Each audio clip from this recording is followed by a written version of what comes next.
السلام عليكم. اليوم وصفتنا هي السهل الممتع. راح نحول حبات البطاطس البسيطة لوصفة مرة لذيذة بنكهة الزبدة.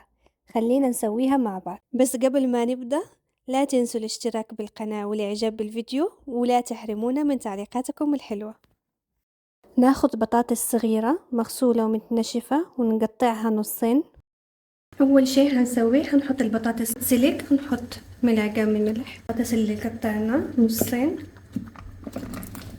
الحين نشوف البطاطس استوت معنا ولا لا. خلاص استوت البطاطس، نشيلها من الموية. بعد ما سخن الزيت نحط ملعقة كبيرة من الزبدة. أول ما تذوب الزبدة نحط البطاطس اللي سلقناها مع بعض ونخليها تتحمر. بعد ما ابتدت تتحمر معنا البطاطس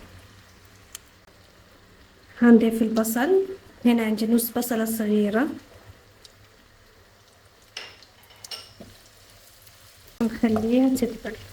بعد ما يبتدي يتحمر البصل نضيف شوية من الفلفل الألوان مقطع صغير،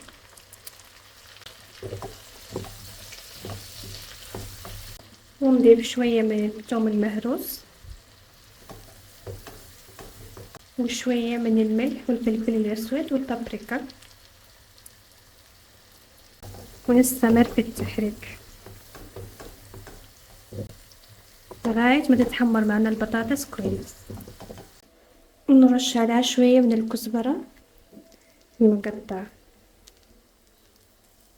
خلاص وكده البطاطس صارت جاهزة معنا.